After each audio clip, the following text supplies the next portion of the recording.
Clara Henderson was everything the world admired: a devoted wife, a successful businesswoman, a friend to many. But in 2017, all of that changed. Clara's life seemed picture perfect from the outside. Born and raised in a quiet suburban neighborhood, she lived a life most people would envy. She was known for her warmth, her charisma, and her determination to build something from nothing. Clara started her own boutique in town, a small business that quickly grew popular. Customers loved her personal touch, her keen sense of style, and the way she made everyone feel special when they walked through her doors. Her success was a testament to her hard work and dedication. In 2012, Clara married Mark Henderson, a successful man in his own right, working in finance. Together, they were the kind of couple that everyone admired. Friends described them as having the ideal life, hosting dinner parties, vacationing in exotic places, and sharing happy moments on social media. The photos showed a couple deeply in love, happy, and thriving in their personal and professional lives. Clara's friends say she was the kind of person who made time for everyone. She remembered birthdays, showed up to events, and was always there when you needed her. But despite the image Clara presented to the world, there were cracks beneath the surface that no one noticed. Small things that at the time seemed insignificant, but would later take on a much larger meaning. Friends remember that, in the months leading up to her disappearance, Clara had started to change. She became more distant, canceling plans more often, and sometimes seemed preoccupied or distracted. When asked, she'd brush it off as work stress, saying, "The business is growing. It's just a lot to handle right now." But even with the pressure of work, no one expected what was coming. Clara had always seemed to thrive on the challenges in her life, handling them with grace. There was no reason to believe that anything was seriously wrong. To her friends and family, she was still the same Clara, caring, thoughtful, and always with a smile. Her marriage to Mark appeared strong, with no obvious signs of trouble. They were the couple everyone admired, and their love seemed unshakable. Then, in June of 2017, everything changed.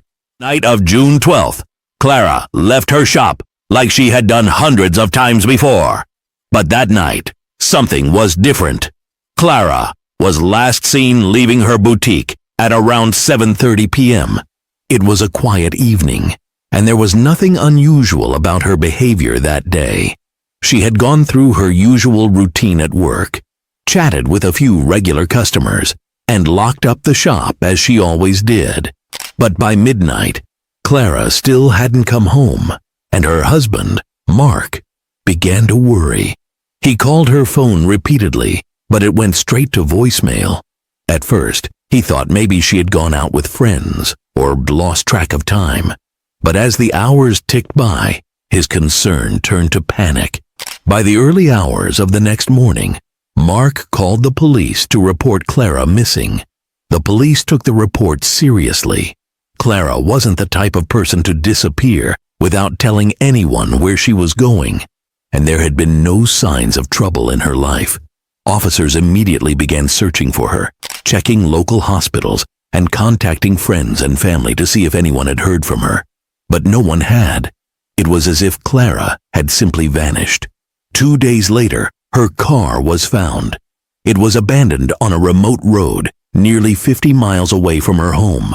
The car was locked, and inside officers found her purse, her phone, and her wallet. But no sign of Clara. There were no signs of a struggle, and nothing to indicate where she had gone or why she had left her belongings behind. The discovery of the car raised more questions than it answered. Why would Clara leave her car in such a remote location? And more importantly, where was she? Mark, however, denied these claims. He told investigators that while their marriage had its ups and downs, it was nothing out of the ordinary. But his calm, composed demeanor under pressure began to raise suspicions. People who knew Mark started to question his involvement. How could he remain so steady, so unemotional, when his wife was missing? Was he hiding something? Investigators began to wonder if Mark might have known more about Clara's disappearance than he was letting on. Meanwhile, detectives were also looking into Clara's professional life. Her boutique had seemed successful on the outside, but when they examined the business's financial records, they uncovered something troubling. Clara had been struggling financially for months. The boutique was barely breaking even, and she had taken out multiple loans to keep it afloat. The debt was piling up, but she had kept these struggles hidden from almost everyone, even Mark. This raised another possibility. Had Clara disappeared to escape her financial problems? Was she in deeper trouble than anyone realized? As investigators worked through Clara's finances, they found even more troubling information. There were large, unexplained withdrawals from her personal accounts in the weeks leading up to her disappearance. Thousands of dollars had been taken out in cash, but there was no record of where it had gone or why Clara had withdrawn it. This discovery opened up new lines of inquiry. Was Clara planning to run away, or was she paying someone off, trying to cover her tracks before vanishing? The investigation took another unexpected turn when detectives discovered that Clara had been living a double life. In the midst of their search, they found a hidden email account Clara had been using for months. The emails, exchanged with a man named Evan Mitchell, revealed an affair that Clara had kept secret from everyone in her life. Evan described Clara as a woman desperate for escape. In one email, she wrote, "I feel trapped, like I'm living someone else's life. I just need to disappear." Evan claimed he didn't know what had happened to Clara, but his testimony raised even more questions. Clara had told him she was unhappy in her marriage and that she wanted to leave Mark, but she had been vague about her plans. According to Evan, she had spoken about running away, starting fresh in another city, but she hadn't given him any concrete details. Now, detectives had to consider whether Clara's disappearance was part of a carefully planned escape, or if something had gone terribly wrong. Clara's friends were shocked by the revelations about her affair. They had always seen her as loyal, someone who would never betray the people she loved. But now, they were forced to confront a different version of Clara, one who had been hiding a secret life from them all. As one friend put it, "I thought I knew her. We all did. But now I wonder if any of us really knew the real Clara." Clara wasn't just hiding an affair. She was hiding parts of herself. But was she running from her life or from something else? As the investigation expanded, it became clear that Clara's double life went far deeper than anyone had initially thought. Along with the affair, detectives uncovered more strange and unsettling details about her final months. Clara had started to distance herself from her closest friends and family, becoming more secretive and evasive. She would leave town for days at a time without telling anyone where she was going, and when asked, she'd offer vague explanations, saying she was traveling for business or just needed some time alone. But Clara wasn't just seeking solitude. During these unexplained trips, she had been withdrawing large sums of money from various ATMs, always in cash. Investigators pieced together a pattern of Clara making frequent trips to remote locations, places where she had no known connections. The cash withdrawals and secret travel suggested that she was planning something, perhaps an elaborate escape. But there was another possibility that chilled investigators. Was Clara involved in something more dangerous than an affair? Could she have gotten caught up with someone who now posed a threat to her? Detectives began to explore this theory as they looked deeper into Clara's financial dealings. They discovered that some of the loans she had taken out for her boutique hadn't come from traditional banks or lenders. Instead, she had borrowed money from private individuals, some of whom had reputations for being less than trustworthy.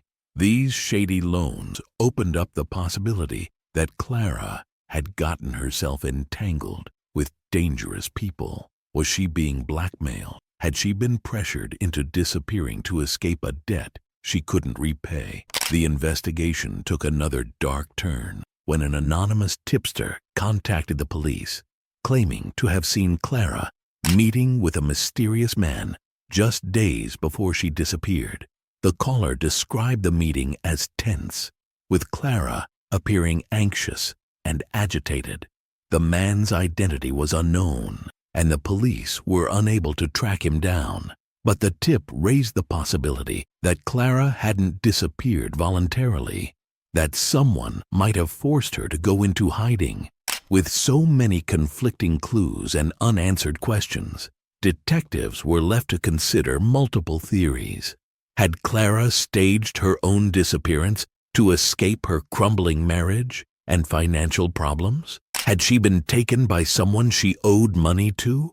Or had her double life spiraled out of control, leading to her downfall? The deeper they dug, the more complicated the mystery became. And then came a final, unsettling discovery. In one of Clara's secret emails, sent just weeks before she vanished, she wrote, "Sometimes the only way out is to disappear. I hope you understand." This cryptic message, addressed to no one in particular, seemed to suggest that Clara had been planning something for a long time. But what exactly had she been planning? And who, if anyone, had helped her? As detectives struggled to piece together the puzzle of Clara Henderson's life, they were left with more questions than answers. Her disappearance remained an open case, with countless theories, but no definitive proof of what had happened to her. Clara had spent her final months hiding from those closest to her, carefully crafting a life full of secrets. And now, those secrets had swallowed her whole, leaving behind only whispers of a woman no one truly knew. Had Clara Henderson escaped from her life, or had her life caught up with her? Did Clara's double life lead to her death? Or was she simply running from a husband who may have known more than he let on? As the investigation into Clara Henderson's disappearance unfolded, the deeper detectives went, the more twisted and baffling the case became.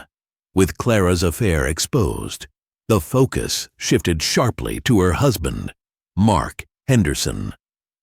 From the outside, their marriage had appeared strong, but as more details about Clara's secret life emerged, it became increasingly clear that Mark's version of events didn't entirely add up. Mark had consistently maintained his innocence and expressed deep concern for Clara's safety. His public appearances showed a man who was heartbroken, pleading for his wife's return. But behind the scenes, detectives were beginning to question his narrative. They combed through Mark's timeline on the night Clara vanished, looking for anything that might point to his involvement. Although his alibi seemed solid, something about his behavior raised suspicions. Friends of the couple revealed that Mark had always been intensely private and often kept a tight grip on the details of their life. He controlled the couple's finances, knew Clara's every move, and frequently checked in on her during the day. At first glance, it seemed like Mark was just a concerned husband, but some friends described his behavior as overbearing, even obsessive. One friend recalled how Mark would show up unexpectedly at Clara's boutique, asking her about who she had seen that day, or checking up on her when she went out with friends. Clara, they said, had always brushed it off, laughing about how Mark was just protective. But in the context of her disappearance, these behaviors took on a darker tone. Was Mark's protectiveness actually control? Had he found out about Clara's affair and decided to confront her? Investigators began exploring the possibility that Clara's disappearance wasn't voluntary at all, that Mark might have played a role in it. There were no signs of a struggle in their home, and Mark's alibi remained relatively intact. Yet, detectives couldn't shake the feeling that he knew more than he was letting on. One of the most striking red flags came from Clara's friends, who mentioned that in the months leading up to her disappearance, Clara had confided in them, that Mark's behavior had become more erratic. She told one close friend that she felt like Mark was watching her every move, even following her at times. Clara had mentioned feeling trapped, but as usual, she had made light of it, saying she just needed some space to breathe. However, another discovery soon emerged that pushed investigators in a new direction. Clara's financial troubles were far worse than initially thought. She wasn't just struggling to keep her boutique afloat. She was buried in debt. She had maxed out credit cards, taken out personal loans, and was behind on payments. But here's the twist. Clara had kept all of this hidden from Mark. Mark had believed their finances were in good shape, that the boutique was doing well, and that they were living comfortably. In reality, Clara had been secretly borrowing money from private lenders, some of whom had connections to less than reputable figures. One detective remarked, "It's hard to say whether Clara was trying to solve her financial problems or just delaying the inevitable. She was in deeper than anyone knew." This discovery introduced a new theory. Had Clara's debts caught up with her? Detectives began to investigate whether Clara had been under pressure from dangerous people connected to her financial situation. Some of the loans she had taken out weren't from traditional banks or lenders, but from individuals operating on the fringe of legality. Investigators reached out to these lenders, but most of them were uncooperative, refusing to speak or denying any connection to Clara. One lender, however, admitted that Clara had borrowed a significant amount of money from him just a few weeks before she disappeared. When asked if he thought Clara had run off to avoid paying her debts, he simply shrugged and said, "People disappear all the time." Was Clara being hunted by someone she owed money to? Was her disappearance an escape from debt collectors who might have done more than just threaten her? Or had her financial stress driven her to the point where she felt the only way out was to vanish completely? These were questions that investigators couldn't yet answer. Then came another shocking discovery. Clara had been in contact with someone from her past, someone who hadn't been a part of her life for years. Investigators found a series of emails between Clara and a man named David, who had been an old boyfriend from her college years. In the emails, Clara seemed desperate, asking David for help and suggesting that she was in trouble. In one email, she wrote, "I need a way out, but I don't know how to do it without everything falling apart." David, who lived in a different state, claimed that Clara had reached out to him unexpectedly, and although they hadn't spoken in years, he agreed to meet with her a few weeks before she disappeared. According to David, Clara was nervous, anxious, and talked about leaving her life behind. She didn't go into specifics, but she had asked him if he knew of any places where she could go to disappear for a while. David had dismissed her concerns at the time, thinking she was just overwhelmed by work or personal problems. He had no idea that Clara was serious about leaving everything behind. David's story raised more questions. Why had Clara reached out to him after so many years? What was she running from?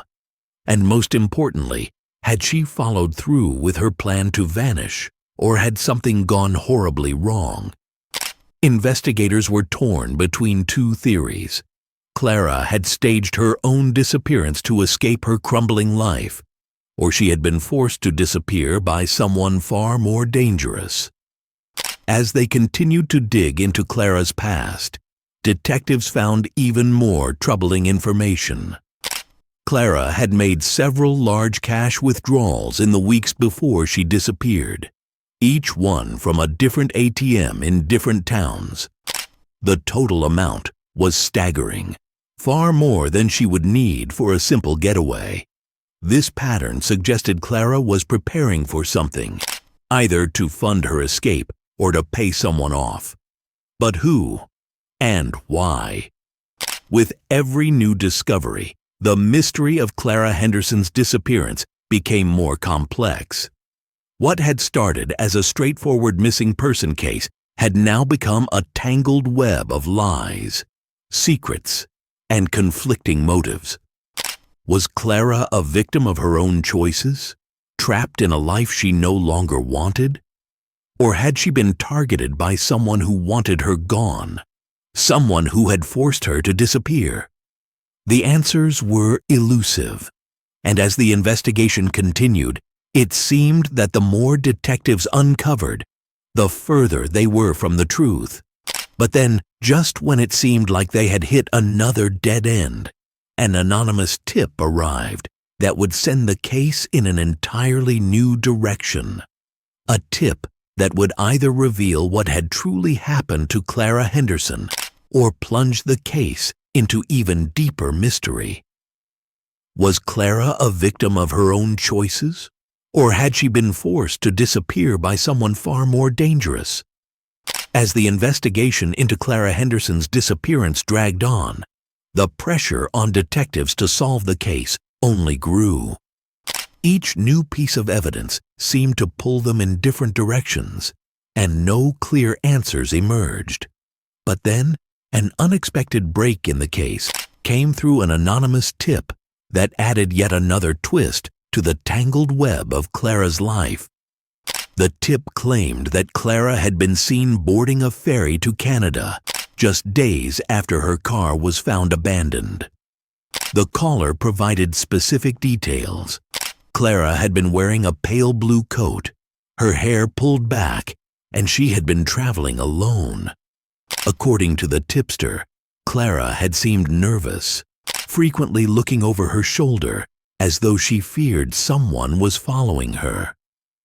The description matched Clara almost perfectly, and for the first time in weeks, investigators had a lead that seemed promising.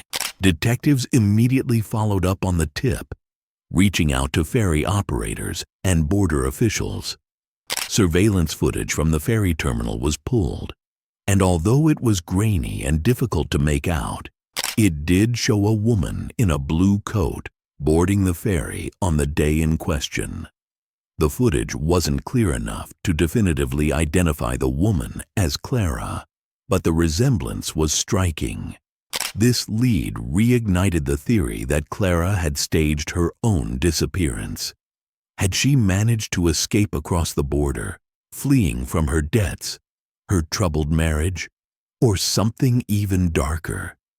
If so, why hadn't she contacted anyone since?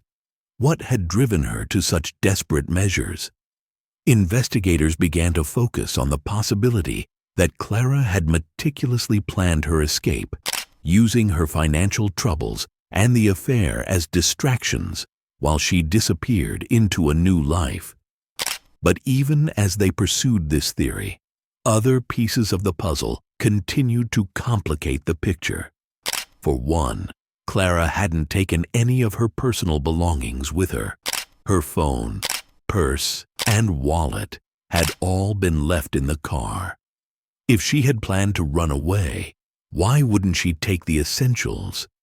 And more importantly, where had all the cash she had withdrawn in the weeks before gone?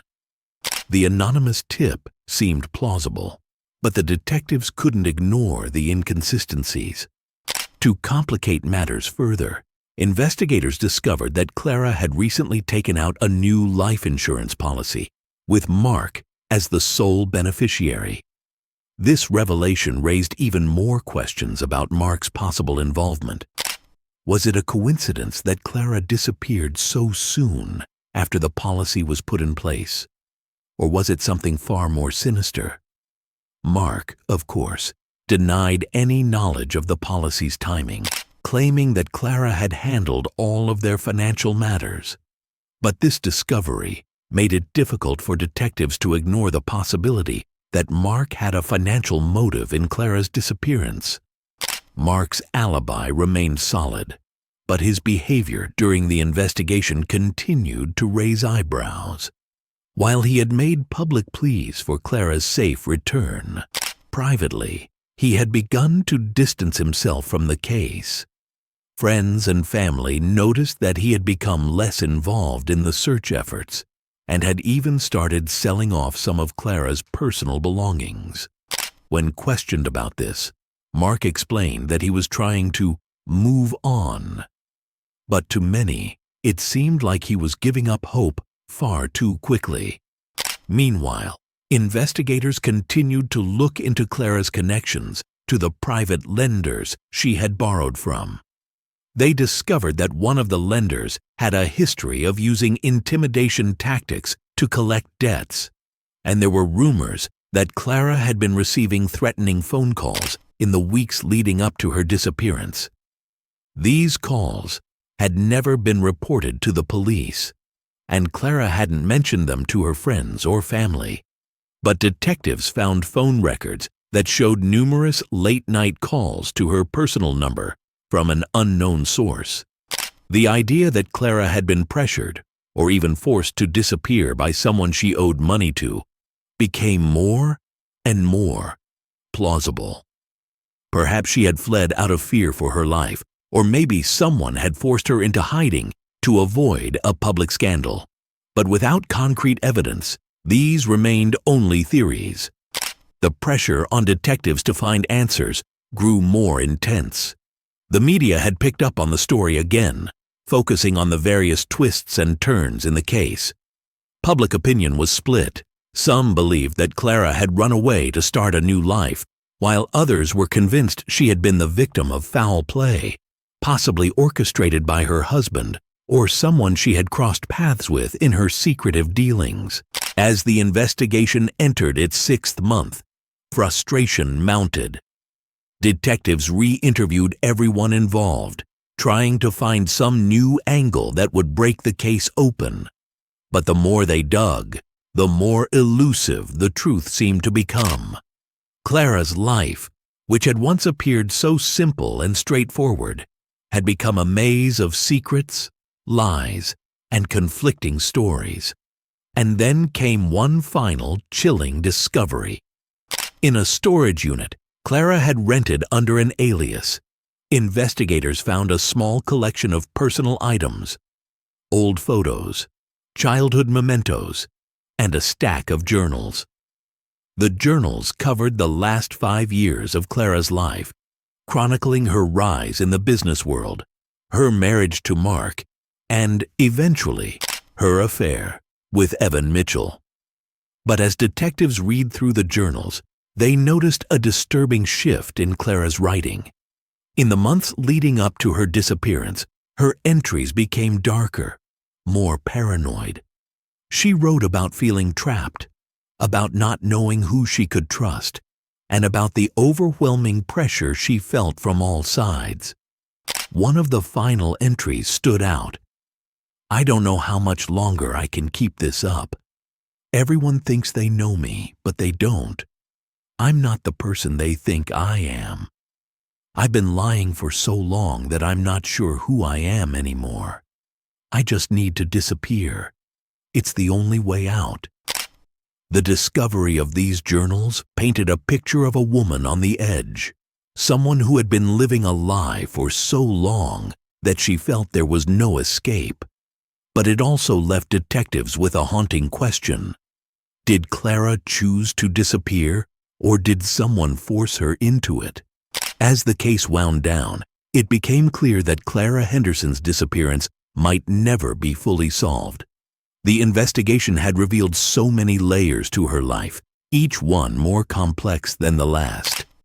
In the end, there were no definitive answers, only theories, suspicions, and the lingering mystery of a woman who had carefully hidden her true self from the world. Was Clara Henderson a victim of circumstance, or had she orchestrated her own vanishing act? The truth, like Clara herself, remained elusive, disappearing into the shadows, leaving behind nothing but questions and the memory of a life that was never quite what it seemed. In the years that followed, the mystery of Clara Henderson became a cautionary tale, a reminder that sometimes the people we think we know best are hiding their own truths. Clara's story was not just about her disappearance. It was about identity, deception, and the hidden lives that people can lead, even in plain sight. It was about how easily a life can unravel when secrets begin to pile up, and how some mysteries are never meant to be solved,